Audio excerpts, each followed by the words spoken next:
Então, boa noite aí a todos vocês, a todos que estão nos assistindo.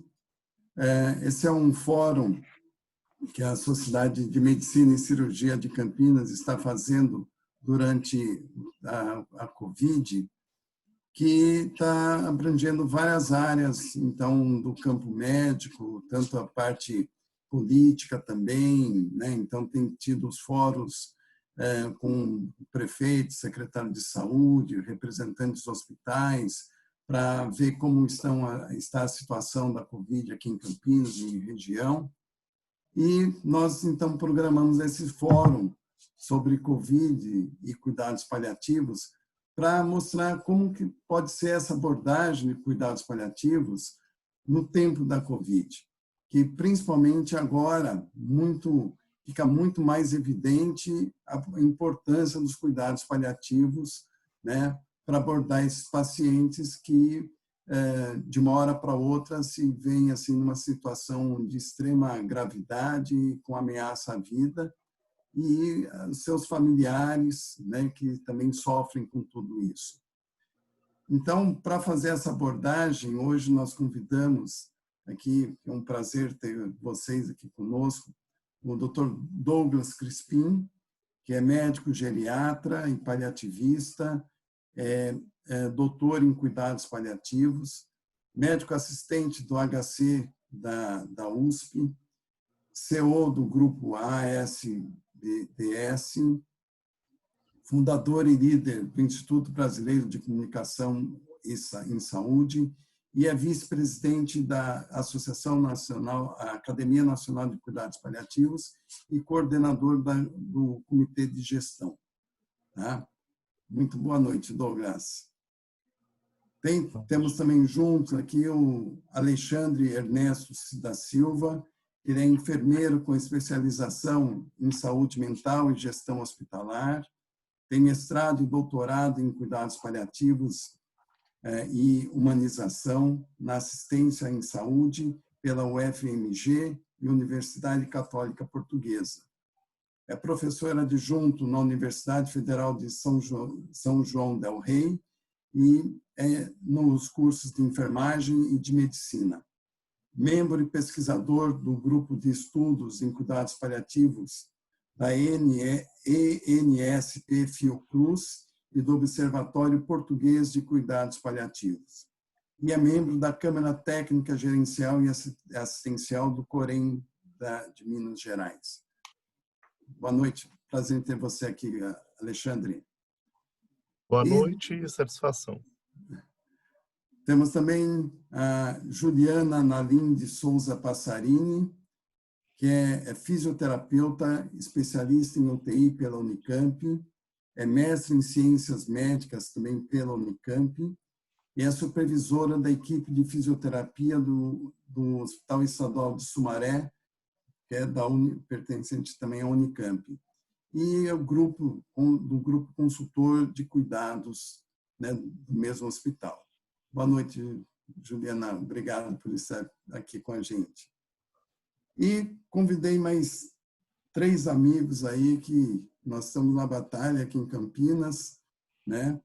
Que vou começar primeiro com as mulheres, né? Então, temos aqui a Mona Lisa Bloch de Oliveira, é médica geriatra e é vice-coordenadora comigo no Departamento de Clínica Médica da Sociedade de Medicina, né?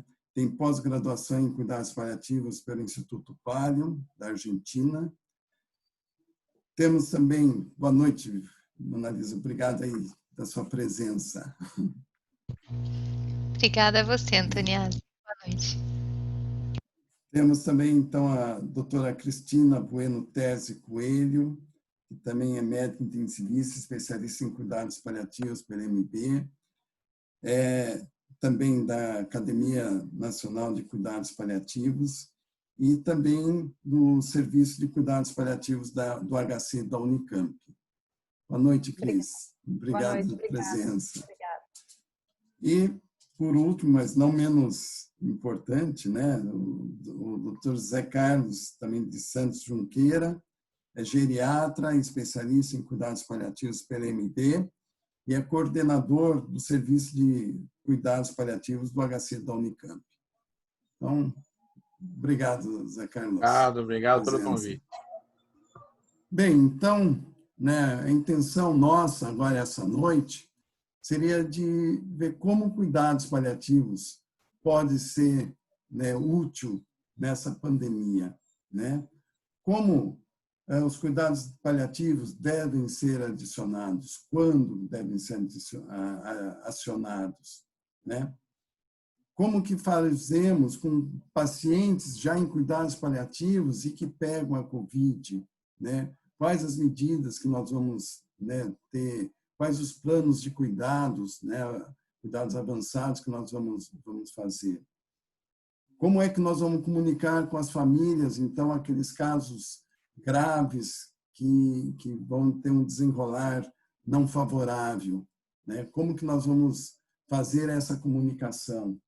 Então, para isso, nós chamamos aqui toda essa equipe, né, que tem larga experiência em cuidados paliativos, para nos brindar, então, com seus conhecimentos, suas experiências.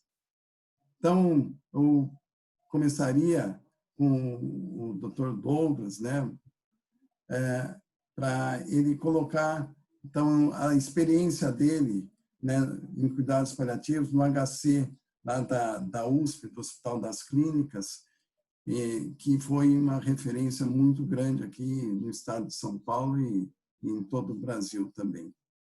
Boa noite, Douglas. Passo a palavra para você. Boa noite. Só me confirma se entrou aí. Entrou. Entrou sim. Tá certinho aí? Tá certinho. Tá bom.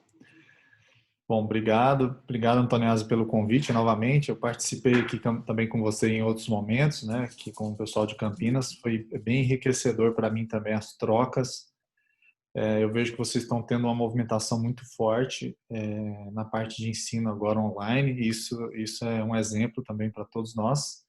E fazendo eventos realmente com alto nível. Para mim, eu me sinto honrado de estar aqui com essa bancada aí de todas as pessoas de grande respeito aí no cuidado paliativo, e eu espero também poder aprender com vocês. Eu vou usar esses meus 10 a 15 minutinhos aqui para comentar, acho que super desafiador ao mesmo tempo, mas eu acho que dá para deixar um pouquinho do que é que eu vou levar dessa experiência, uma experiência assim que nunca mais acho que eu vou ter na minha vida, né, que passar por isso dessa pandemia, espero que não tenha, mas e que nos vai deixar algumas coisas, né? Para alguns umas cicatrizes, para alguns um aprendizado. E o cuidado paliativo tem tudo a ver com essa pandemia, porque a gente sabe que o grupo de risco de pacientes que mais afetados pelas formas graves tem tudo a ver com os critérios de terminalidade. E a gente já vem falando isso há um longo tempo, até tive um momento de falar aqui sobre a triagem desse paciente. E eu vejo que o cuidado paliativo ele é central, apesar de alguns dos aprendizados que eu tive mostrarem que talvez poderia ter sido muito mais participativo, muito mais central do que é. Então, a primeira lição que eu levo daqui, né, desse momento da pandemia, é que o buraco assistencial é muito mais embaixo. Então, tudo que a gente imaginava que já tinha uma limitação assistencial no cuidado paliativo, do que a gente tinha antes, do que é possível ser feito, realmente eu vi que na conclusão que eu tiro ao final dessa pandemia é que o buraco é bem mais embaixo. Eu acho que a gente não só estava com um cuidado paliativo totalmente represado dentro dos hospitais, como a gente ainda tinha questões conceituais muito fortes e essas questões fizeram aflorar os problemas agora durante a pandemia. Por que o cuidado paliativo, na minha opinião, ele veio para a OMS e colocou ele? Porque até a gente vê ali onde que está localizado o protocolo da AMIB de gerenciamento de escassez de recursos, mas a gente vê que ainda a fala ficou muito restrita, a fala ficou muito pequena ainda do cuidado paliativo. Ele apareceu que era inevitável dentro de tantas mortes com pessoas com critério de terminalidade, ele apareceu. Então, obviamente, não tinha como negar a importância de redes, né, de cuidado, mas a gente observa que nós ainda estamos muito longe de ter linhas de cuidado paliativo no Brasil. A gente vai ver que para a gente ter uma linha de cuidado, a gente precisa ter acesso, ter procedimentos e ter modalidades. A gente não tem acesso amplo, a gente não tem todos os procedimentos especializados e, principalmente, a gente não tem modalidades. A maior parte dos serviços do Brasil, eles estão concentrados dentro de hospitais com equipes incompletas. Então, outra coisa que eu notei é que não se dá a devida seriedade do cuidado paliativo. Eu gosto sempre de falar assim, se você montaria um serviço de transplante depois de assistir uma palestra de alguém que é o melhor cirurgião de transplante do Brasil? Infelizmente, no Brasil, o cuidado paliativo, ao mesmo tempo, ele fica muito na moda, mas é igual aquela hora assim, todo mundo quer mudança, mas ninguém quer mudar. Na hora de arriscar a própria pele, então vamos implementar? Vamos fazer? E aí eu vejo que as pessoas dão um passo para trás. Então, na verdade, é muito bonito na televisão e na prática eu ainda vejo que falta muito, né? Então, essa é uma das coisas que eu continuo ainda percebendo que não mudou na pandemia. Temos diversas funções para o cuidado paliativo. Durante essa pandemia, a gente teve um papel importante na triagem, na alocação de leitos, né? Então, se discutia alocar leitos, não simplesmente porque ia faltar leitos, mas simplesmente porque estava sobrando sofrimento, pessoas que estavam no seu fim de vida sendo encaminhadas para a UTI por critérios totalmente secos, né? No início da pandemia, e tem estudos mostrando que isso aconteceu no mundo inteiro. Depois eu vou comentar no outro slide, né? A parte de sintomas, né? E a gente que tem a experiência em controle de sintomas está tendo muita dificuldade, né? E fora a parte de todo o que vem depois, né? Do luto e etc. A segunda coisa, que talvez a gente possa, também os colegas paliativistas já ter percebido, é que as pessoas não conseguem identificar o fim da vida. E isso é um diagnóstico clínico, né? E muitas vezes ainda tem a discussão, mas o fim de vida é o quê? É o fim de vida aos últimos 6 meses, aos últimos 3 meses. Eu falo assim, sim, mas como é que eu vou dar o diagnóstico? Porque na hora que eu falo que é os últimos 6 meses, a pessoa não está escrito na testa dela assim, o meu não é não, hein? O meu é 7 meses, o dele é 6 meses. Infelizmente, as pessoas precisam olhar para os sinais clínicos, e tem diversos estudos que mostram isso. Aí eu fico falando que a Cicely Saunders, coitada, ela fica de olho. Cicely Saunders está de olho lá, ó. E ela tá assim, rapaz, bicho, os caras criaram uma curva para mostrar onde que acaba o tratamento modificador, e as pessoas ainda não conseguem perceber que na hora que acaba o tratamento modificador e o paciente começa a ter um estereótipo de curva de falecimento, ele está em fim de vida. Mas, infelizmente, a gente ainda, apesar da grande discussão, tem muita dúvida ainda na hora de classificar os pacientes. E aí, obviamente, que isso já foi amplamente estudado. Então, tanto o pessoal do Gold Standard Framework colocou as curvas bem bonitinhas de evolução de doença, como agora já tem as curvas de fim de vida, né? Então, você vê aqui um artigo da New York Heart Association mostrando paciente de insuficiência cardíaca descompensa.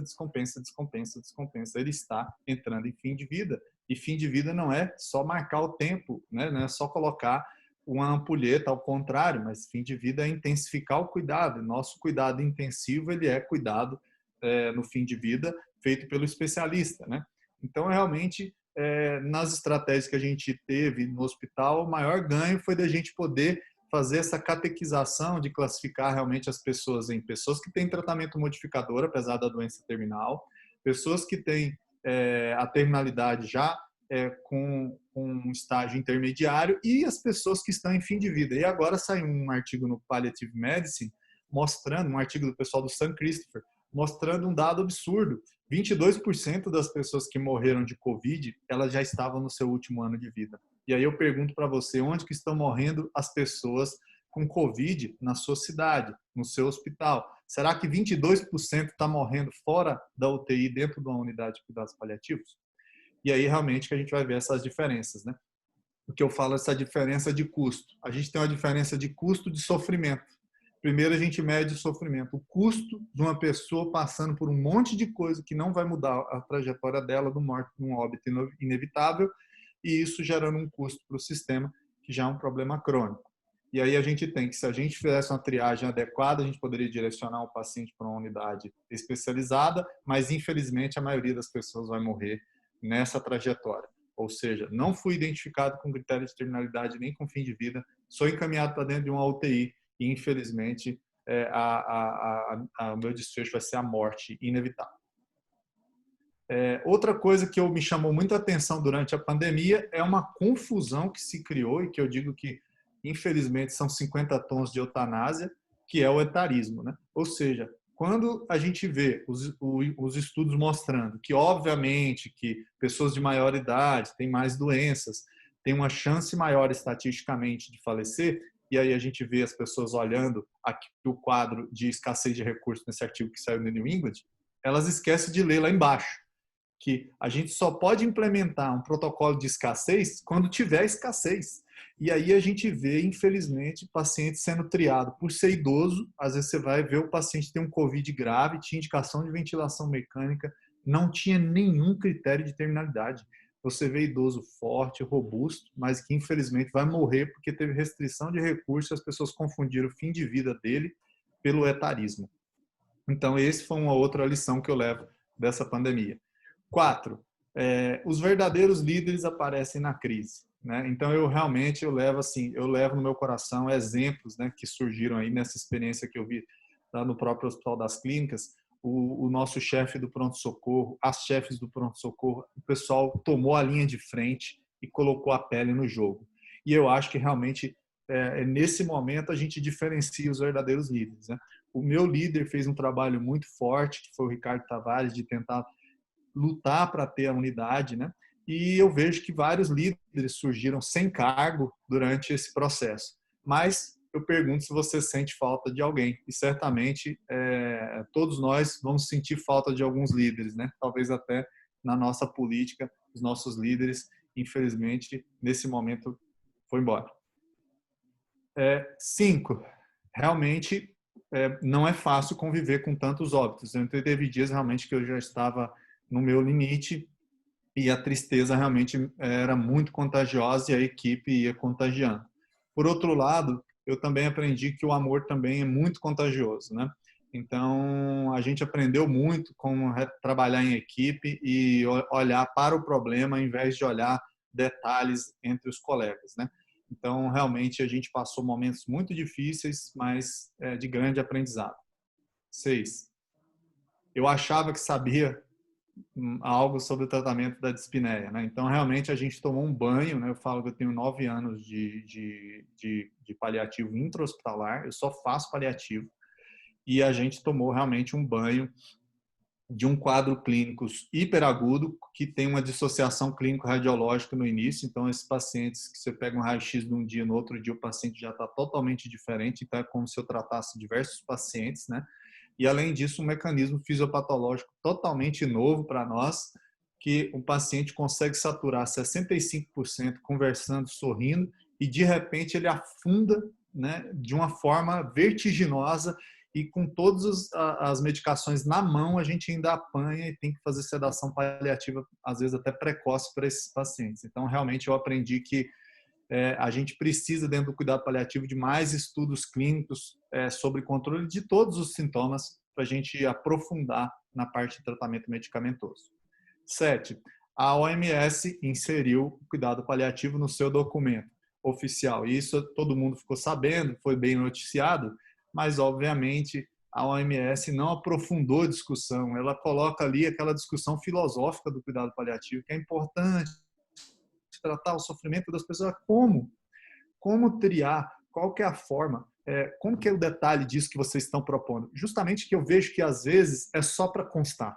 É só para não dizer que não falei das flores, e até no documento deles, eles ainda escrevem que não é importante ter uma unidade de cuidados paliativos. Ou seja, não é importante ter uma unidade de cuidado paliativo numa pandemia em que a maior parte dos pacientes são um grupo de risco e, às vezes, muitos pacientes têm critério de terminalidade. Então, eu acho que foi insuficiente e eu não me senti representado. 8. A gente teve a comunicação online chegando para ficar, né? E realmente isso foi um boom.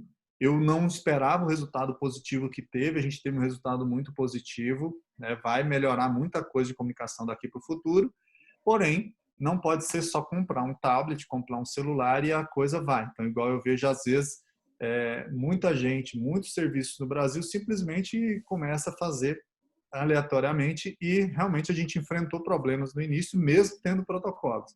Então, eu acho que do mesmo jeito que a gente treina a comunicação presencial, a gente vai precisar treinar a comunicação online, mas ela veio para ficar. Outra coisa, para fechar, é uma mistura que eu fecho, talvez, de sensações, que é uma mistura daquela música Evidências com o mito da caverna, né? Então, eu acho que a gente teve várias evidências, né, nesse momento, de que o cuidado paliativo ele é central para o sistema de saúde como um todo. E a gente espera que as pessoas vejam.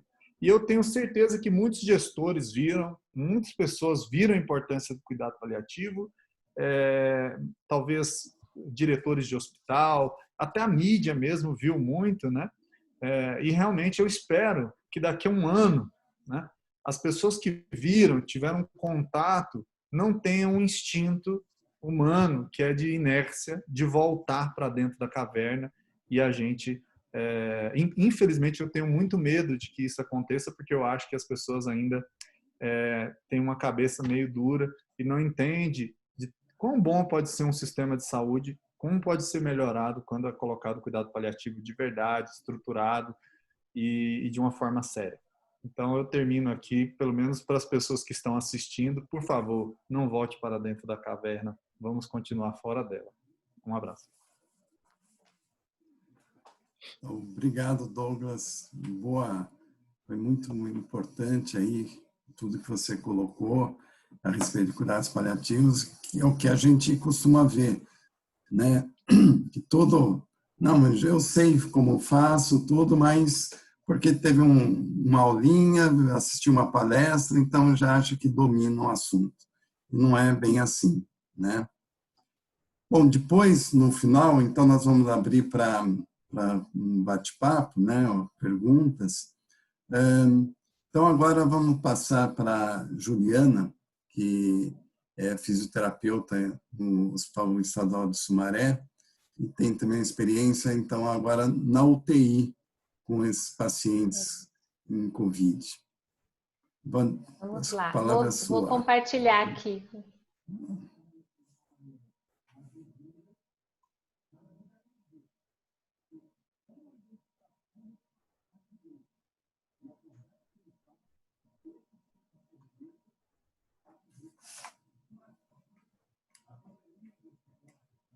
Deu?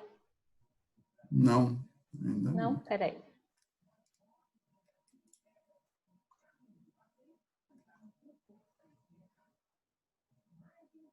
Agora acho que vai abrir. Deu? Deu. Deu. Então vamos lá. Bom, boa noite a todos. É uma honra nossa, né, compartilhar esse momento aqui com vocês, esse time tão lindo que eu admiro muito. Obrigada pelo convite, Antoniazzi e a Sociedade de Medicina. Bom, primeiramente, eu vou contar um pouquinho como que é lá o hospital que eu trabalho, né? O Hospital Estadual Sumaré, ele foi fundado no ano 2000. Ele é referência para uma população aí de 6 municípios da região, né? Que conta aí com em torno de 1 milhão de habitantes. É 100% SUS. Temos 261 leitos, é um hospital de ensino, né, vinculado à Unicamp. O nosso foco principal é cirúrgico, bem voltado ao trauma, até porque fica ali na região Dom Pedro, Anhanguera, Bandeirantes, e é referência para o Águia. Mas, né, já faz 5 meses que a gente já está com outra realidade. Somos agora referência para a Covid-19. E como que é o cuidado paliativo lá no hospital? Como o Douglas falou, né, a gente não tem uma equipe que só faz o cuidado paliativo, a gente não tem uma unidade, e o grupo, ele é consultor e, na verdade, assim, ele é formado pelas pessoas, né, de toda a equipe, mas não tem nenhuma exclusividade para o cuidado paliativo. A gente tem, então, assistente social, capelão, enfermeiro, farmacêutico, físio, entre outros, e tem a médica, a doutora Carla Pinheiro, que é a nossa querida, nossa mentora lá dentro, que é a nossa paliativista. E assim, é um trabalho muito, né, de formiga mesmo, e durante essa pandemia a gente está vendo a necessidade intensa aí de criar mesmo um grupo talvez exclusivo para cuidado paliativo. Bom, né, eu gosto assim de abrir aqui com o Charles Chaplin, né, então falar sem aspas, amar sem interrogação, sonhar com reticências, viver sem ponto final. Daí vem a pandemia, né, e aí vem um convite gigante aí, intenso, para a gente falar sobre a morte, que eu acho que ainda é um tabu, por mais que, como o Douglas falou, está na mídia, o cuidado paliativo, tudo, a hora que a gente não vamos ver mesmo, ainda é um tabu. Os nossos colegas não sabem quando o paciente está morrendo e ainda dentro, né, dessa pandemia, nos hospitais, os pacientes ainda bastante sofrimento, é um contexto muito solitário. E também, assim, a gente tem como referência a nossa precursora aí, a Cicely Sanders, que diz que o sofrimento humano só é intolerável quando ninguém cuida. Então, assim, acredito que mesmo durante a pandemia, num momento muito solitário, dentro de uma UTI Covid, a gente tem muito o que oferecer e muito o que fazer enquanto paliativistas. Primeiro, assim, para entender, né, o paciente é o nosso protagonista. A gente tem que entender a biografia dele, o relatório de vida, para ver quais são os problemas que a gente identifica a partir daí, quais os recursos que a gente tem, de novo, dentro desse contexto atual, para ver quais as metas que a gente pode propor, tratar um plano de cuidado individual, para que tudo isso aconteça, a gente precisa de uma comunicação efetiva. E também, como o Douglas falou, né, anteriormente, assim, nesse contexto da pandemia, a comunicação está ainda mais difícil, né? Sendo que antes já era um fator limitante, agora ainda mais. Então, assim, a gente precisa entender quem que é esse paciente. Às vezes ele chega dentro da UTI COVID, né? Já com diagnóstico COVID, ele já é um paciente que tem um monte de comorbidade.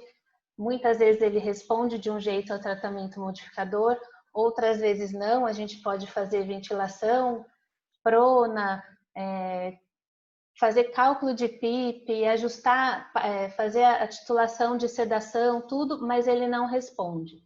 E aí, assim, esse paciente e o outro também, né?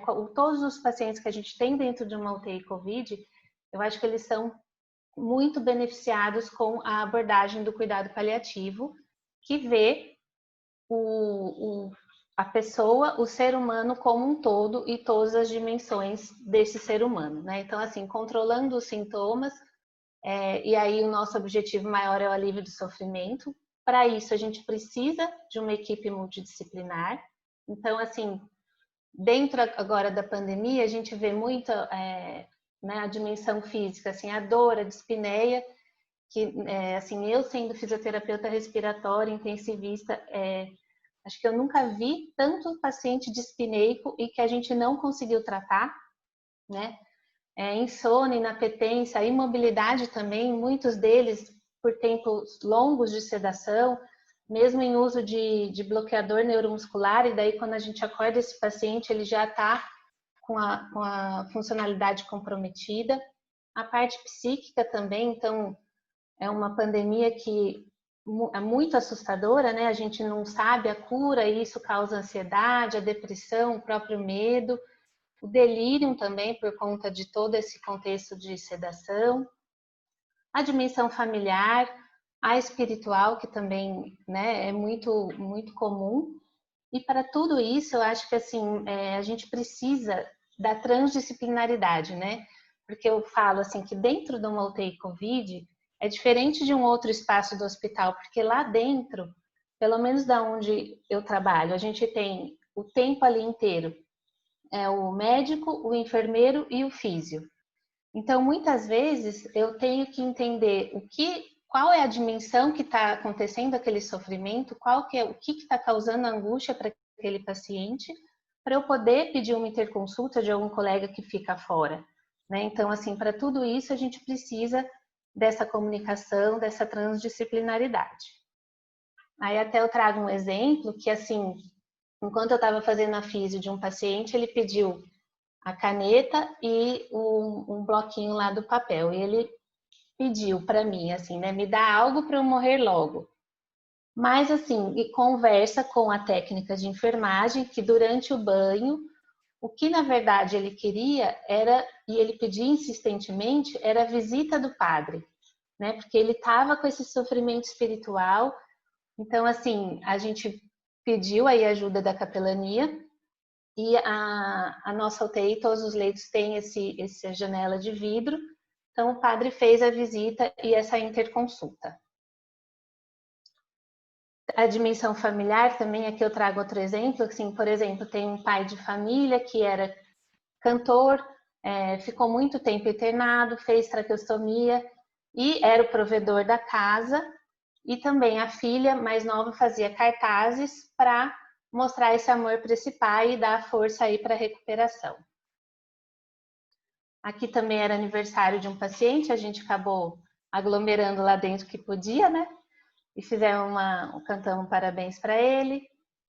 E a outra, assim, contexto também que eu acho interessante falar é em relação à identificação do profissional. Isso a gente viu que muda, né, na prática, porque o paciente que está acordando de um processo de sedação, que ele faz o delírio, ele vê todo aquele ambiente diferente, ele sozinho, sem poder contar com nenhum familiar, e a gente com os EPIs todos iguais, né, com máscara, óculos, não sabendo qual que é a emoção que você está passando, e ali um crachá maior da sua foto num outro contexto, sorrindo, isso ajuda também bastante nessa questão do delírio, além dos benzodiazepínicos. Aqui também a janela, né, que a gente tem lá. Então, as famílias, depois que passou o tempo de confinamento, elas vão para essa janela e fazem a visita para o paciente. Aqui também, né, a gente conseguiu levar até o filho. Nessa outra do lado aqui, direito, esse paciente também era um paciente que, assim, a gente estava fazendo um desmame intermitente da ventilação mecânica e alguns períodos do dia ele referia dispneia intensa, mas assim, não caía a saturação, ele aparentava estar bem, né, mas como ele referia dispneia e ele pedia para voltar para a ventilação. E também durante essa conversa que a gente teve com a equipe, ele estava falando com a técnica de enfermagem que o que agonizava ele era que ele via, porque lá no leito que ele estava, ele conseguia visualizar os familiares que vinham para reconhecimento de corpo. Então, assim, na verdade ele estava com uma angústia, né? E a dispneia ele sempre apresentava a dispneia nesses momentos. Então, aí com isso, colocando um biombo, a gente conseguiu reverter um pouco a situação. Só para ver que, assim, mesmo com morfina, balanço hídrico negativo, às vezes tem outras questões do ser humano que tem que ser levado em conta, e isso nada mais que um paliativista consegue visualizar e prestar atenção. Um outro ponto também é cuidando de quem está no front, né, de quem cuida, porque, como eu disse, essa pandemia ainda é tudo muito incerto, a gente tem medo de trazer o vírus para quem a gente ama, a gente está num momento que é sobrecarregado, tem toda a questão do EPI, que pesa, que não é confortável, então a gente tem que usar aí instrumentos para a gente tentar fazer com que o dia fique mais leve. E como o Douglas também falou na apresentação dele, eu acho que é o amor, o carinho, isso é contagiante, e isso passa, é isso que a gente tem que estar tentando levar para o outro. Bom, e o que eu acho que, assim, né, num ambiente de terapia intensiva, né, o que aprendemos com a pandemia? Primeiro que, assim, não que a gente tem que ter uma pandemia para aprender alguma coisa, porque até a pandemia é uma tragédia, mas a gente, enquanto ser humano, tá aqui, tem que aprender em qualquer situação, né? Então, primeiro de tudo, eu acho que é a humildade, porque, assim, numa UTI, ali o trabalho em equipe, você sendo humilde e aprendendo até muito com os pacientes e com esses familiares.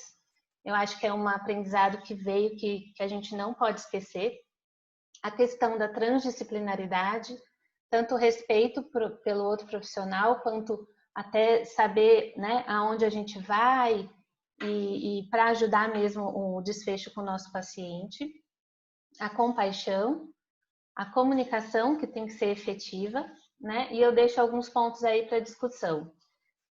Sempre, principalmente em UTI, né? Eu estou prolongando o processo de morte e eu estou aliviando o sofrimento, né? E, de novo aí com a Cicely Sanders, eu agradeço aí a apresentação e quero que você sinta que me importo pelo fato de você ser você. Eu me importo até o último momento de sua vida e que faremos tudo o que estiver ao nosso alcance, não somente para ajudá-la a morrer em paz, mas também para você viver até o dia da sua morte. Obrigada.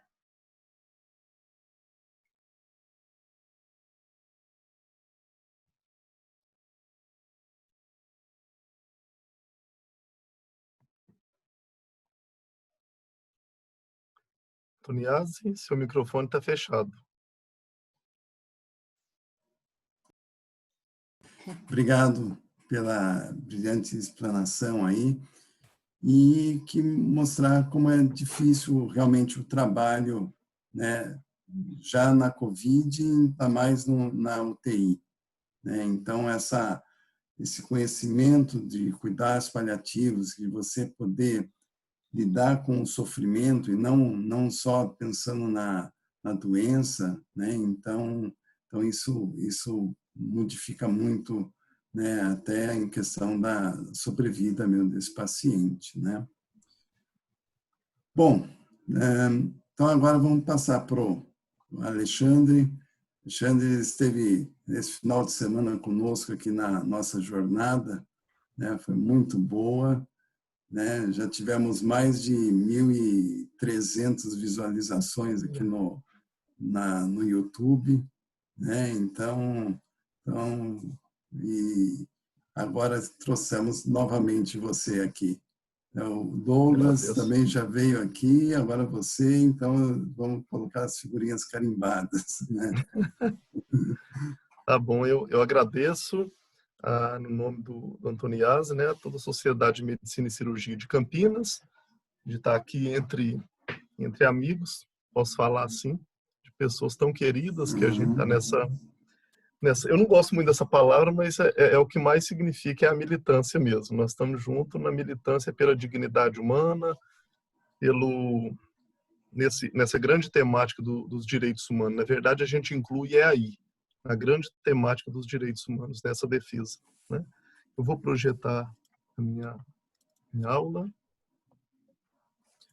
Na verdade, pessoal, eu vejo o Douglas falar e vejo a Juliana falar, muito bom, de uma vivência tão intensa, mas é interessante pensar que São Paulo ele está um pouco à nossa frente em Minas Gerais, né? E a realidade do Rio é um pouco diferente da realidade do que o Douglas e a Juliana têm vivido, porque é a questão hospitalar. E a minha vivência é a atenção primária à saúde. Então, na verdade, eu acho tão bom quando o Douglas fala assim, nós aprendemos já um pouco no passado, porque para nós ainda não está assim aqui em Minas, o Rio já está bem mais, né? Mas aqui em Minas não, aqui em Minas agora que nós estamos assim no platô e que agora está repercutindo o microfone. E que agora que está repercutindo na atenção primária à saúde, agora que a gente tem notado essa grande repercussão na atenção primária à saúde. Mas é um aprendizado impressionante que todos nós estamos vivendo, não só que seja na época de pandemia, Deus livre de precisar de pandemia para a gente ficar aprendendo sempre, né? Mas assim, o aprendizado agora ele é goela abaixo, assim, ou aprende vários pontos que o Douglas e a Juliana já trouxe aí e que falaram muito bem. Eu já vou começar um pouco mais à frente, na verdade, é num questionamento mesmo, né? Qual seria a estratégia ideal de resolutividade na atenção primária à saúde, no que diz respeito ao cuidado paliativo, tendo em vista os relatos de sofrimento de pacientes que necessitam dessa modalidade de cuidado? Na verdade, o que a gente tem percebido e observado nesse momento da pandemia? As pessoas que... É um pouco diferente a visão intra-hospitalar, né, da atenção terciária com a atenção primária. A atenção terciária, a gente vê um investimento, não sei se foi o suficiente, acredito que não tanto quanto deveria. A gente vê um investimento suficiente no que diz respeito à tentativa de salvar vidas. E aí, por tabela, a gente vê aí, como o Douglas falou, grandes líderes que peitaram a situação de abrirem, de alguma forma, unidades, serviços que foram abertos de última hora de cuidados paliativos para poder contemplar essa modalidade. Ao contrário disso, os pacientes já elegíveis aos cuidados paliativos, ou seja, pessoas que já tinham condição que ameaçava a continuidade da vida e estavam nos domicílios, eu posso colocar por experiência e vivência do que eu acompanhei e o que eu tenho acompanhado. É quase que uma mistanásia acontecendo. Isso é pesado, mas isso tem que ser falado. Quando a gente fala de mistanásia, é a morte antes da hora, uma morte antecipada por injustiça social, e essa injustiça social especialmente por falta de acesso aos serviços de saúde que poderiam dar qualidade de vida, curar, quem sabe, né, manejar os sintomas para que a doença possa passar e a pessoa não morrer daquilo, ou, independente, que ela tenha acesso nas condições para suporte de alívio de sofrimento para que ela tenha uma morte digna. E não é isto que tem sido visto. Na maioria dos locais, tem sido vista uma questão de etarização, que o Douglas trouxe muito bem, né? Essa questão do questionamento que a gente tem que levantar sobre isso, que a partir do momento em que a pessoa já estava elegível ao cuidado paliativo, ela não tem que ter preocupação de ir em serviço de urgência, em serviço hospitalar, e que é para ficar ali, porque ela, entre aspas, já estava mesmo morrendo. Qual é o grande problema? Conceito do que é cuidado paliativo. Isso é um grande problema. Então, eu coloco aqui um ponto essencial para que a gente possa pensar em cuidado paliativo na atenção primária à saúde, mas que a gente possa pensar mesmo que nós precisamos incorporar o conceito de cuidado total, estabelecendo uma rede de suporte que acolha e proteja, baseando o cuidado nas necessidades da pessoa e jamais o abandono. O que eu vi de relato, o que eu recebi de telefonema, especialmente porque vivemos em fase diferente, como eu fico em Minas e no Rio, quando estava no auge da mortalidade elevada, né, de fato, as pessoas mandando mensagem falando assim: Alexandre, a minha mãe tem tantos anos, ela é aquela que se acompanhava na atenção primária à saúde, se as pessoas não sabem, eu trabalho com cuidados paliativos em favelas, tentando estimular a criação de comunidades compassivas, que é a própria comunidade cuidando da favela. Então as pessoas me ligavam pedindo suporte. A minha mãe tem 54 anos, é aquela que tem câncer de fígado metastático, e assim, será que convém eu ainda levar ela para o hospital? Porque o pessoal tem falado assim, esses pacientes que são cuidado paliativo não precisa nem levar. Então, aqui está um grande problema nisso tudo. Primeiro, nós não temos uma política pública que abraça e acolhe o cuidado paliativo como linha guia de cuidado. Eu vou falar disso agora à frente um pouco, que foi um avanço que, junto com outros órgãos, a Academia Nacional de Cuidado Paliativo estimulou, e essa questão da resolução vai nos embasar de alguma forma, mas assim, a falta de política pública queima várias etapas para o processo do cuidado acontecer. E quais são os pontos nevrálgicos para isso, que é o que eu estou tentando levantar? Primeiro, o conhecimento do conceito e aplicação de cuidado paliativo na prática. Não tem formação.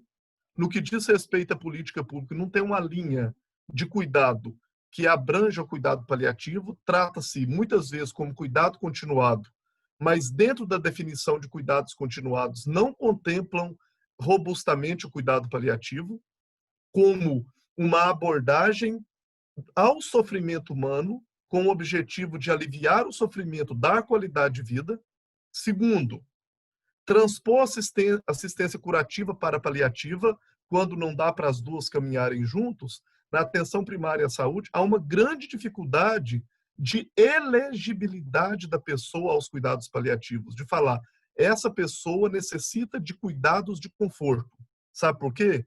Porque o conceito ainda é, se ele escreve num prontuário cuidado paliativo, significa não é para fazer nada, é para deixar morrer. E aí as pessoas confundem o conceito e não elegem a pessoa para o cuidado paliativo. Sendo assim, a pessoa que necessita, por exemplo, na situação da Covid, e ele já tinha uma condição que ameaçava a continuidade da vida, desenvolveu a Covid, a família e o pessoal da atenção primária, por não conhecer o conceito de cuidados paliativos muitas vezes, não aborda nos cuidados paliativos e não encaminha. Ou aquele que poderia ser abordado no domicílio, nem precisaria de hospitalização, ele encaminha rápido ou não atende. Infelizmente, gente, essa é uma realidade, por problemas conceituais. Outra questão é uma gestão que compreenda a filosofia e o carro-chefe disso tudo, comunicação.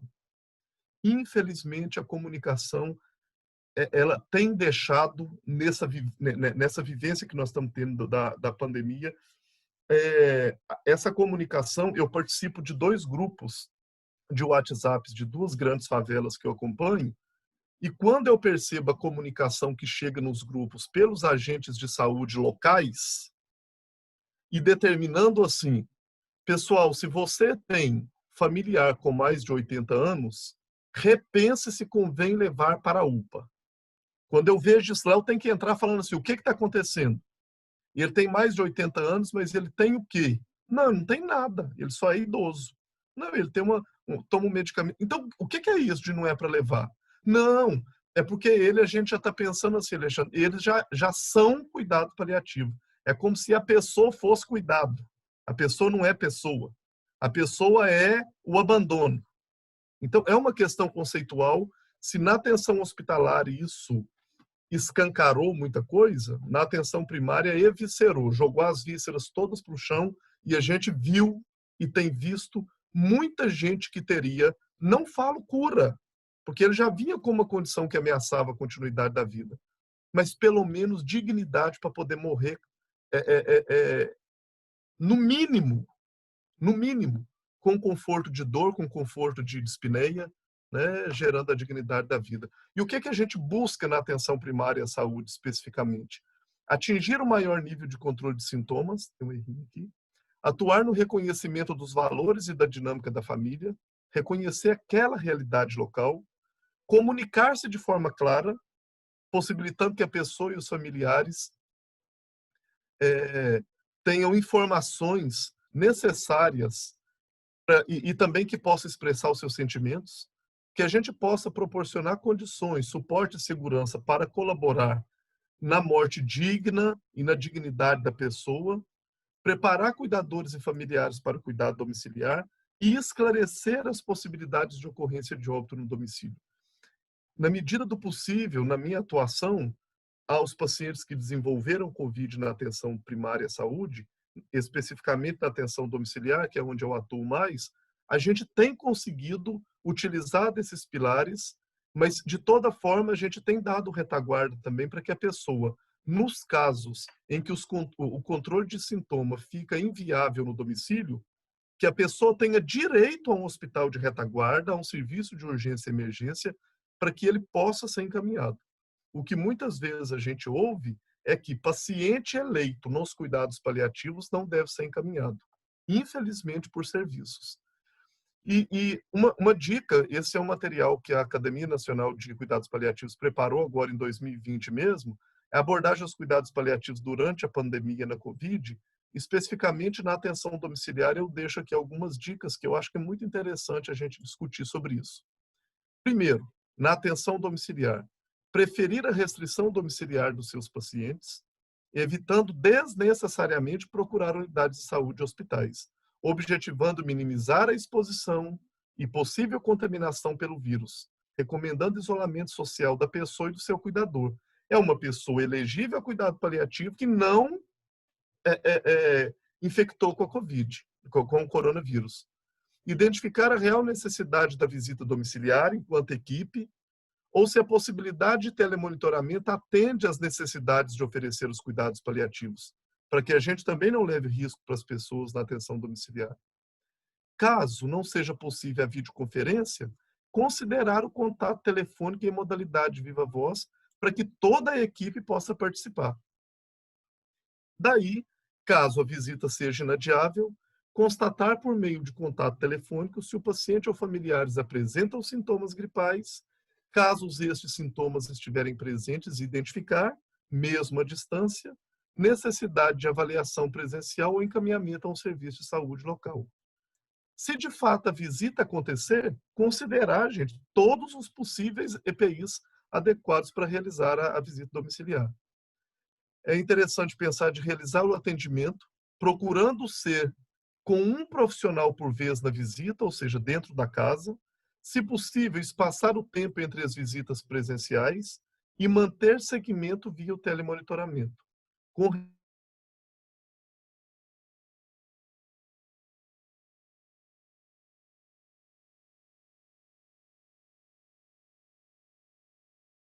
as visitas, lembrar que para o monitoramento, o telemonitoramento, o monitoramento à distância, os registros são imprescindíveis, inclusive, para poder monitorar a questão do controle de sintomas. Os pacientes e membros da família devem ser informados sobre a higiene da pessoa, medidas básicas de infecção, prevenção e controle, e como cuidar da forma mais segura possível a pessoa cometida ou com suspeita a ter Covid-19. O paciente e os membros da família devem receber apoio e educação contínuos e os monitoramentos devem continuar durante o atendimento domiciliar. O que fazer, então? Sem dúvida nenhuma, dar acesso a essas pessoas aos serviços de saúde para que ele possa girar na rede aonde ele precisar, seja na atenção primária, secundária ou terciária, dando continuidade do cuidado e gerando bem-estar desse paciente. Pensar em prioridades, né? É interessante a gente pensar que é preciso prever a morte no domicílio dessas pessoas que já estão sendo acompanhadas por nós, independente da época da pandemia ou não. Esse tema deve ser abordado precocemente com os cuidadores de pacientes em estado grave no início do atendimento, porque uma coisa que aconteceu agora, gente, foi muitas pessoas que faziam acompanhamento hospitalar e estavam hospitalizados, foram deshospitalizados e entrou para o serviço de atenção domiciliar agora, em plena pandemia. E que a gente teve que pegar e controlar sintomas e deixar permanecer na continuidade do cuidado, fazendo com que essa pessoa não agrave para não superlotar o hospital na medida do possível. Para aqueles já fragilizados, com déficit de compreensão e expressão, e que não podem mais dar sua opinião, é indagado aos familiares sobre preferências, antes desses silenciarem o canal de comunicação. Ainda é válido você dar conta de ficar em casa? É difícil, ou o hospital ainda é o melhor lugar, você prefere o hospital? Que na medida do possível a gente pode gerenciar esse desejo.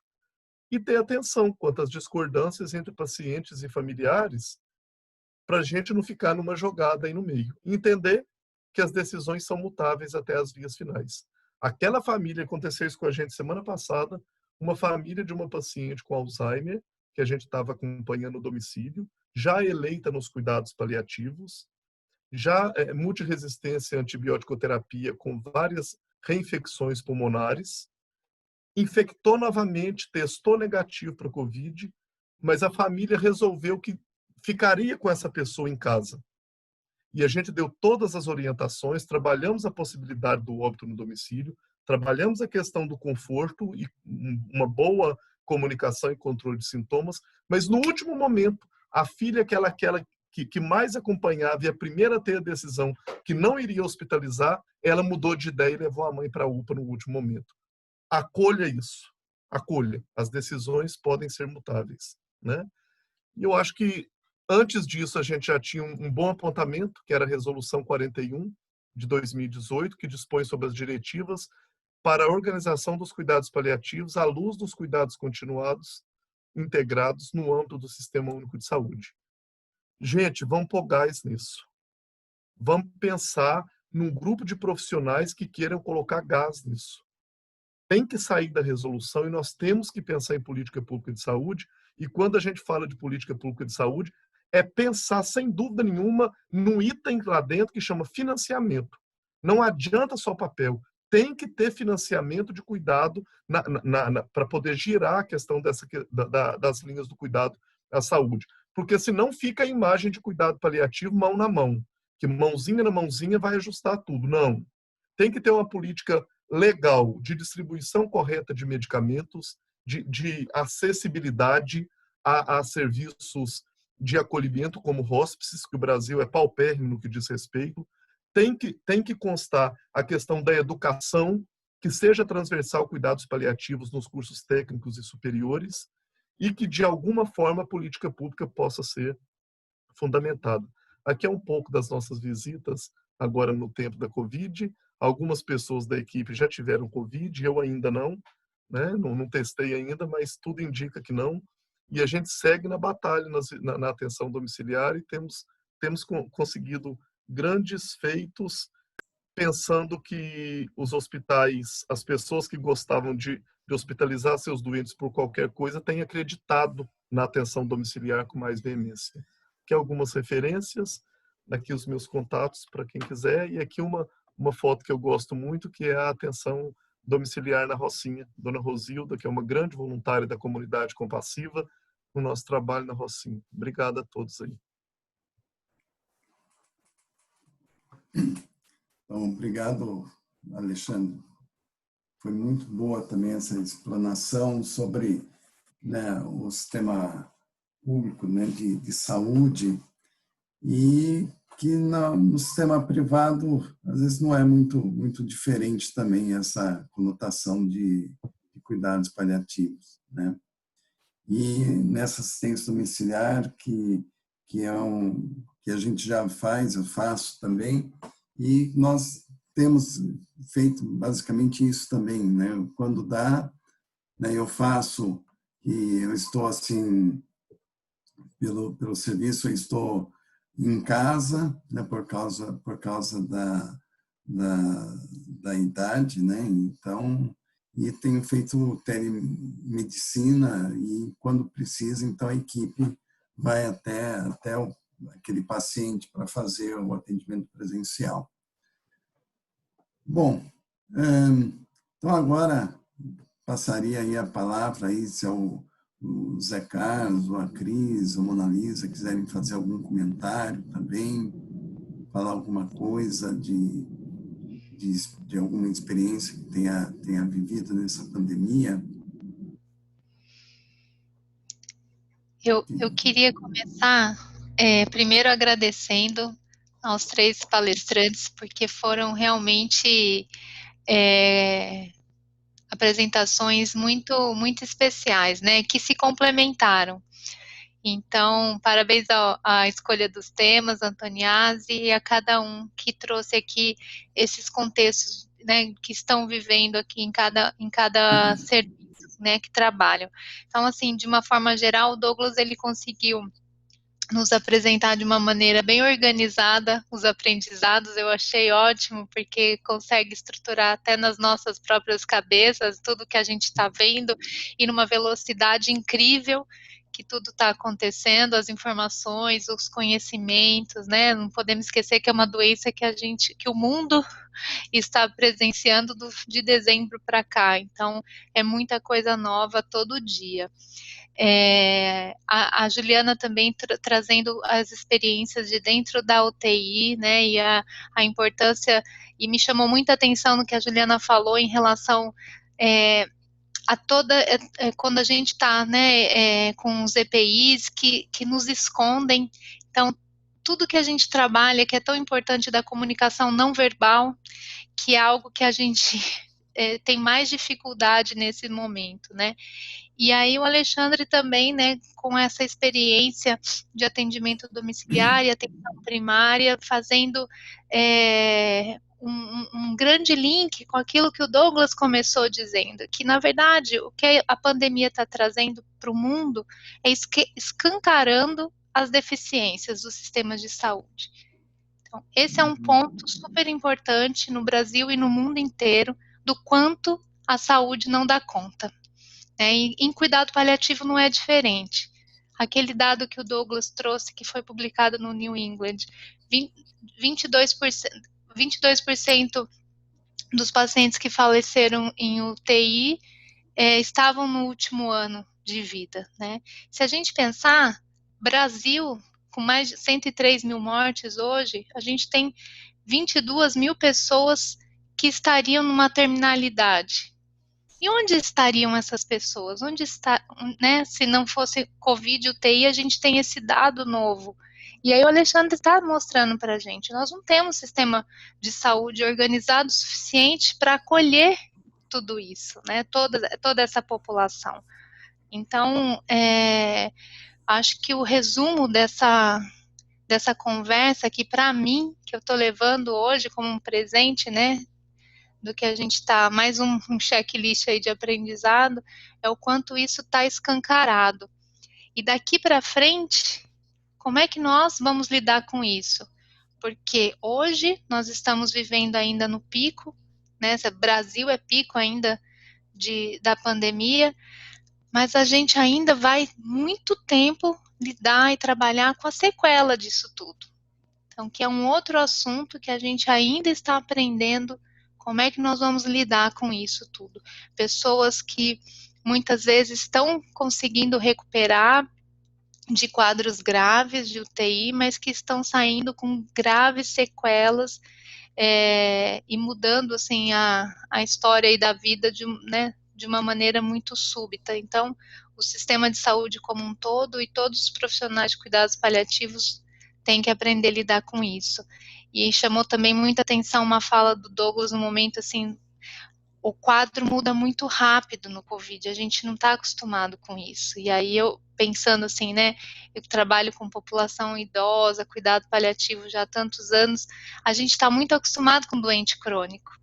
Doente agudo, ainda mais nessa característica que né, o quadro radiológico não é compatível muitas vezes com o quadro clínico, essa dissociação para a gente também um aprendizado novo, né? Como é que a gente faz para trabalhar com isso? Então,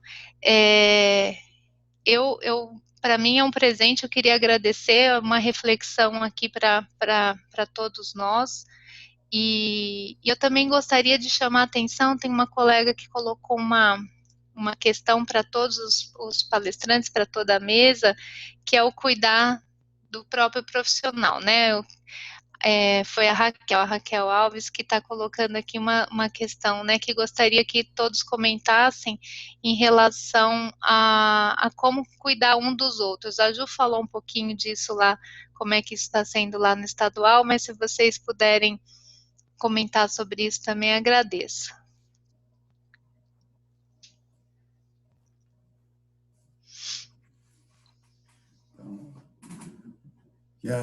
O autocuidado é importante, né? Porque, como o Douglas mesmo colocou e a Ju colocou, então, se você não tiver um embasamento, não tiver um apoio, muitas vezes você não tem condições de enfrentar toda essa situação, né?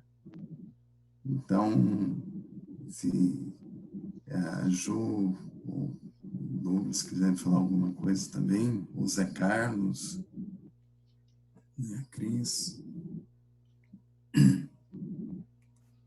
Só comentar que realmente esse tema que a colega colocou, ele é central. Eu acho que teve toda uma movimentação, principalmente das dos psicólogos no Brasil, e isso é algo que merece ser realmente louvado e glorificar isso, né? Agora, a gente tem um problema, né? Que eu até mostrei uma vez numa aula, que eu botei uma foto de toda a equipe. E ali naquela equipe estava todo mundo sorrindo, todo mundo muito bem na foto. Mas daquelas pessoas, eu falei assim, ó, dessas aqui, pelo menos 4 ficaram muito mal mesmo ao longo do período de trabalho. Algumas delas chegando atrasadas, outras pessoas realmente a gente encontra chorando nos cantos, né?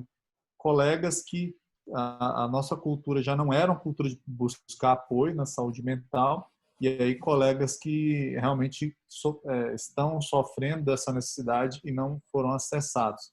Então, da importância da busca ativa, de ter um trabalho ativo mesmo durante a pandemia, de buscar, né? Primeiro, capacitar a gente a reconhecer no colega e na gente os sinais do burnout, e segundo, de ter profissionais que passem ali com uma certa frequência puxando isso da gente, porque nem sempre a gente procura quando está sofrendo.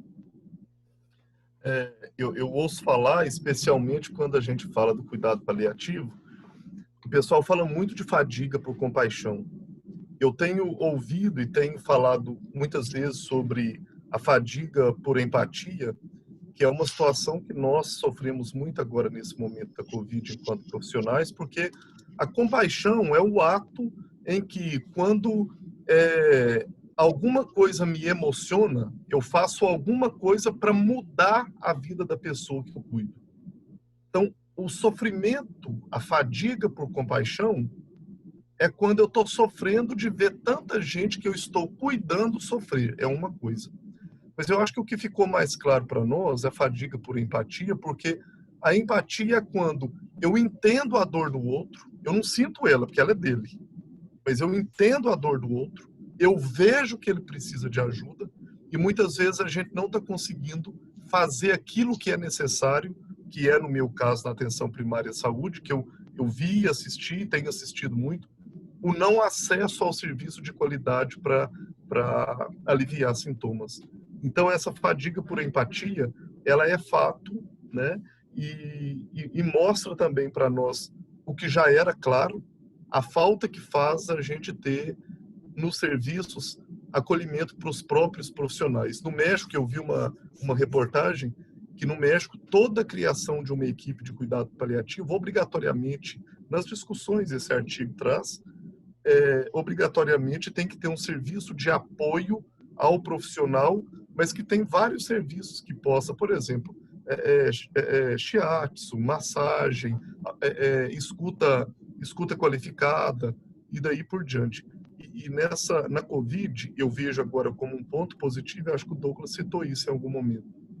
Um colega começou, aquele que trabalhava com um jaleco, o outro trabalhava com outro jaleco, o outro tem a roupa que é do técnico de enfermagem. Agora não, todos os paramentos ficaram muito iguais. Muito iguais. Aí, essa hierarquização de quando a gente pensa que é mais ou menos do que os demais, deu uma apagada. E eu comecei a perceber que o outro tinha dor no olhar. E aí eu comecei a perceber que a postura dele chorar no canto, a postura dele chegar atrasado, a postura dele falar menos, precisava de acolhimento. Então eu vi uma coisa que eu acho isso fenomenal, que a gente não perca, que é um colega acolhendo o outro. Muito, eu tive muito relato, eu tenho percebido muito relato disso. Mas para acolher o outro, nós temos que ter munição. Então, nós temos que ser capacitados, inclusive, para acolher a dor do outro. E muitas vezes nem isso nós temos. Lá no hospital, várias vezes eu fui uma dessas, né, que chorei pelo canto e a gente está num momento que, assim, em outras épocas, eu acho que a gente se abraçava, né, e agora não tem mais essa questão, né, tá diferente, a gente não pode sair abraçando todo mundo, enfim. Mas eu pedi ajuda, sim, para a psicóloga lá do RH do hospital, a Márcia, e ela ajudou muito a gente, e a equipe da Fisio e a equipe que estava na Covid mesmo. Assim, ela fez muitos momentos de acolhimento. Eu acho que foi essencial para a gente, porque uma dava força para a outra, né? A troca do que está vivenciando é muito bom para a equipe como um todo. Eu acho que ajudou muito. Ajuda muito, né? Porque ainda a gente está nessa.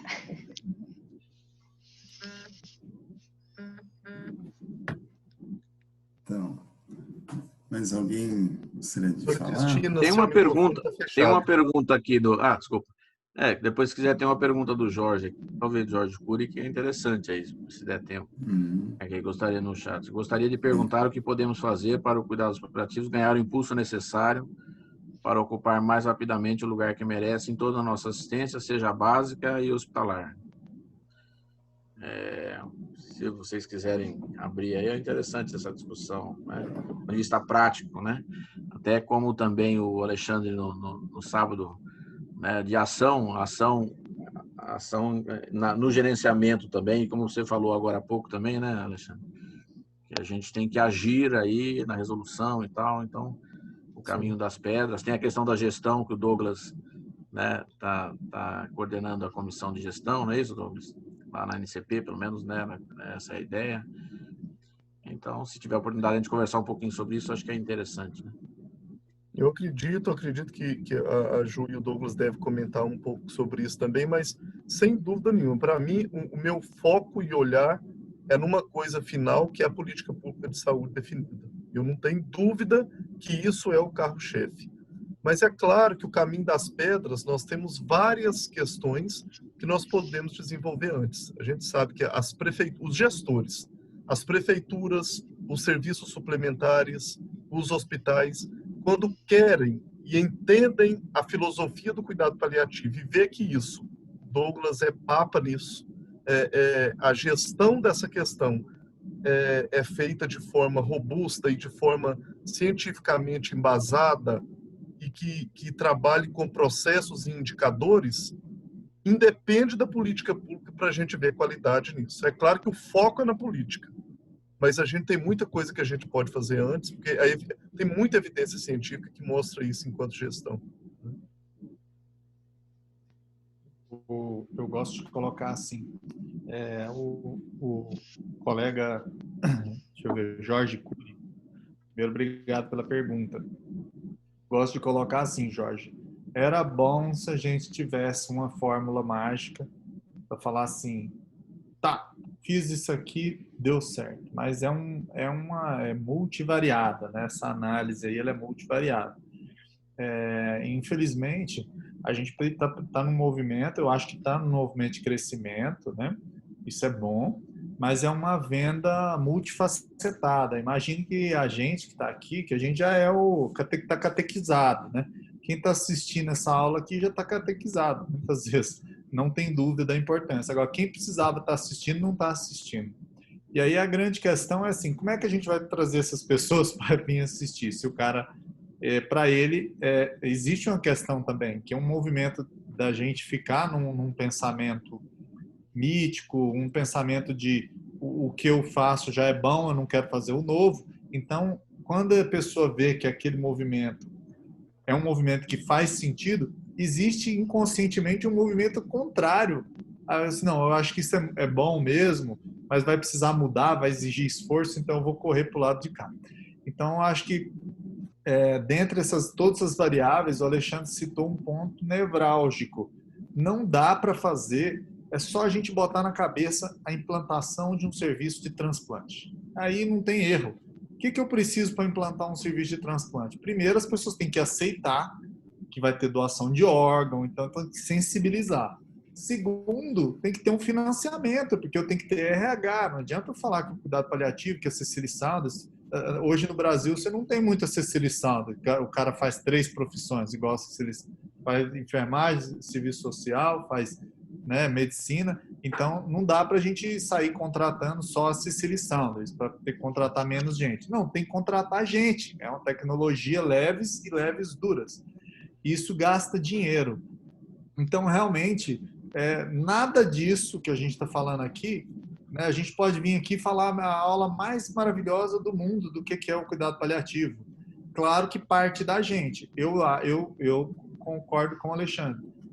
para eu mudar o mundo, eu falo assim, precisa de dinheiro. Então é o seguinte, cara, eu do meu jeito, você do seu jeito, o outro do jeito dele, a gente vai estimulando até chegar nos homens do dinheiro, para que haja o financiamento adequado. Então, sem financiamento, nós não vamos adiante. Mas se a gente pudesse sair hoje com uma palavra, infelizmente, a gente precisa de dinheiro, porque já tem tudo, a teoria está pronta, os modelos aqui para a gente montar uma política não vai ser tão complicado, mas quem financia tem que querer.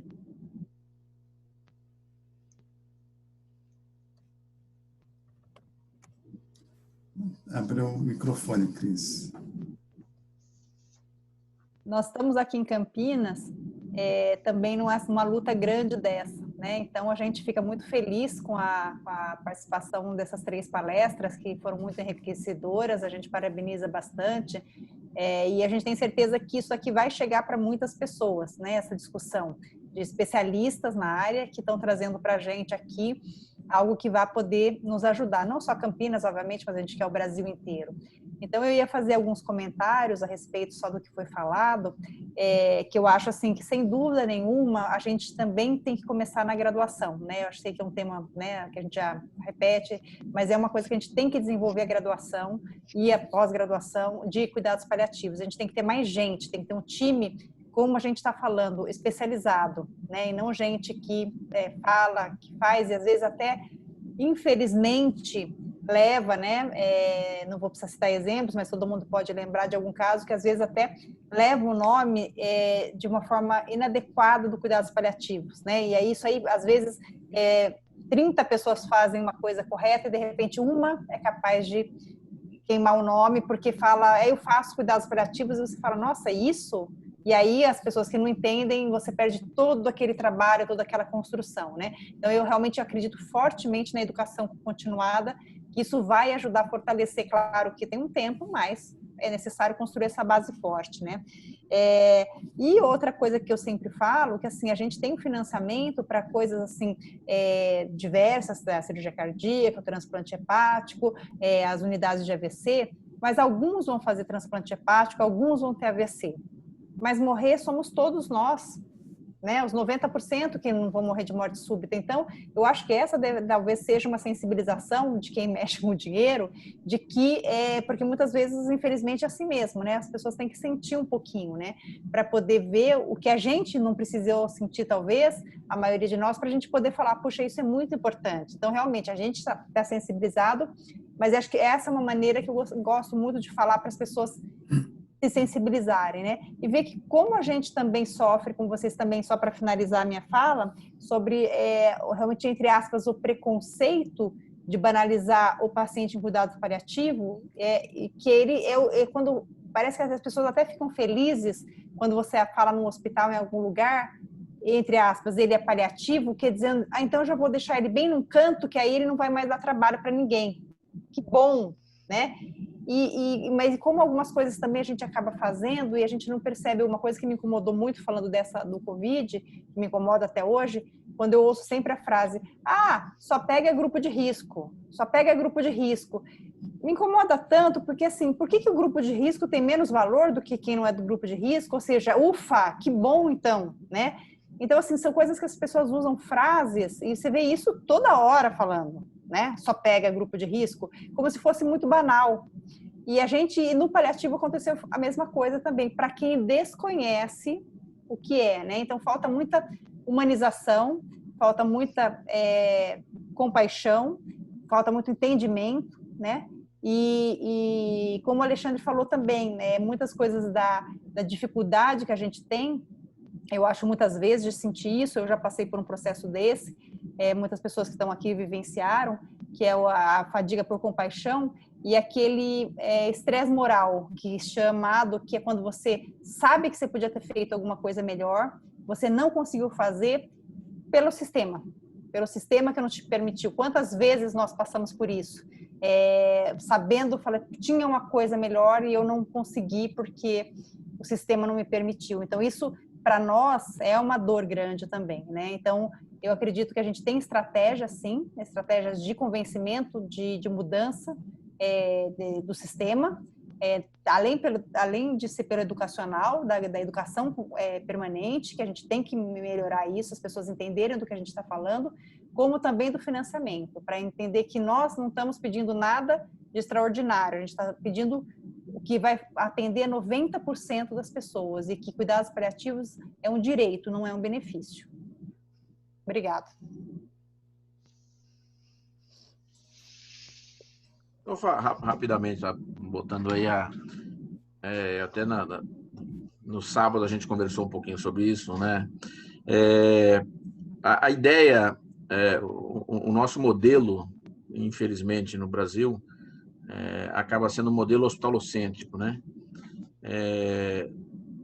Pelo menos, principalmente em situações por falta de estrutura, tal. Não estou dizendo que existem serviços isolados, né? Claro que funcionam, tal.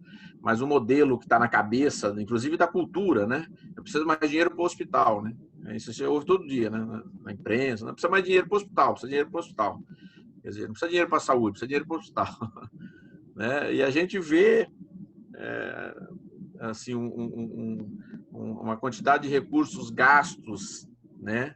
Principalmente quem trabalha em UTI, trabalha em hospital, tal, uma quantidade absurda de gastos e ninguém feliz, nem equipe feliz, nem paciente feliz, nem família feliz, nem gestor feliz, ninguém está feliz. Mas a gente não consegue sair desse círculo, né? Fica nesse círculo e fica nesse círculo. Mas realmente é desafiador você construir uma rede, porque uma rede, na verdade, quando você constrói uma rede, você depende dos seres humanos. E os seres humanos precisam se relacionar, né? Se você, por exemplo, considera a nível ambulatorial, depois a nível no atendimento domiciliar do paciente que já não tem uma funcionalidade razoável, já não consegue ir mais para o ambulatório. E aí outras estruturas, às vezes às vezes a nível domiciliar você também não consegue manter um atendimento, e talvez já iria para o hospital agudo, e LPIs, não tem essa ideia de LPIs dentro do Brasil, né? Somente no sentido de público mesmo, não, isso aí né? A ideia do hospice no sentido não só filosófico, mas no sentido do espaço físico, né? E aí acaba indo para o hospital agudo. Quer dizer, então são várias questões, mas que passam por essa transferência do cuidado a nível extra-hospitalar, né? E usar o hospital quando realmente precisa, talvez no hospital agudo, né? Numa situação de que não consegue segurar em casa ou não consegue segurar no ambulatório, né? Então, essa discussão, eu acho que é uma coisa... E associado a isso, só a última para dizer também, que é a questão da abordagem paliativa. Porque não dá para ter, assim como na geriatria, né? Eu e o Douglas aqui, que somos geriatras, a gente sabe que não dá para ter geriatra para atender toda a população do Brasil. É impossível, porque não vai ter geriatra o suficiente. Então, é preciso que, fazendo uma analogia aqui, é preciso que os clínicos, atenção primária e outros doutores e outros profissionais de saúde também, não só os médicos, tenham conhecimento em geriatria. E agora, transportando isso, precisam ter conhecimentos em cuidado paliativo quem não é paliativista. E deixar as situações de casos mais complexos dentro de uma estrutura de uma rede. Aí, realmente, a rede tem que funcionar para atenção primária, mas também tem que estar amarrado a um serviço de cuidados paliativos, porque chega um determinado momento que realmente, às vezes, os colegas que não são paliativistas não vão estar em situações meio apertadas mesmo, e precisa do apoio de um serviço de cuidados paliativos, né, que estaria junto dentro dessa rede, né, e também, às vezes, para o próprio atendimento propriamente dito mesmo, a própria assistência, porque chega uma hora que a situação é tão complexa que acaba envolvendo a necessidade de um serviço de cuidados paliativos. Então, o caminho é esse. E aí o financiamento tem que rolar nessa linha, porque ficar também, é preciso sair do hospital, né, sair do hospital, ir para extra-hospitalar, construir dentro dos ambulatórios, aí envolve atenção primária, né, atenção primária ambulatorial, rede, né? Não tem jeito. No caso público, né, no caso, e vai ir construindo junto com, ainda fora do hospital, precisa ter LPI com essa ideia, né, precisa, e aí precisa ter espaços de hóspedes aí físicos, para você tirar do hospital e realmente ir para um hospital de agudos só quando realmente não tem alternativa, ou casos agudos e tal. Né? Porque aí envolve esses 22%. Eu vou dizer uma coisa, hein? Eu acho que no Brasil é mais que 22%. Eu acho que no Brasil é mais que 22%. Né? Não, foi muito produtiva essas discussões aqui, essas palestras, mas infelizmente, pela questão da hora, assim, acho que a gente poderia tá encerrando e quem sabe aí a gente marcar uma outra live aqui assim para conversar mais sobre todos esses temas aí de implantação, de política pública, né? Então, vamos ver e vamos amadurecer essa ideia. E aqui, a Sociedade de Medicina e Cirurgia de Campinas ela está aberta para isso. A intenção nossa aqui da sociedade é de você ser um campo neutro para disseminar esses conhecimentos e essas ações, né? Então, agradeço mais uma vez aí a todos, né? Muita gratidão mesmo, né? Se fosse um outro tempo, a gente nem estaria aqui todos juntos, né? Um em Minas, outro em São Paulo, outro, né? Os outros em Campinas, né? E foi muito enriquecedor essa noite aqui, acho que para todos nós aqui. Isso vai ficar gravado, vai para o YouTube, está no site também da Sociedade de Medicina. Então, com certeza, muita gente verá e também os gestores que participam desses lives que estão tendo vão ver também. Então, boa noite a todos. Muito obrigado mesmo pela participação. Boa noite, obrigado. Boa noite, obrigada. Muito obrigado. Tchau. Gente, obrigada. Tchau. Até a próxima. Tchau. Até a próxima, se Deus quiser.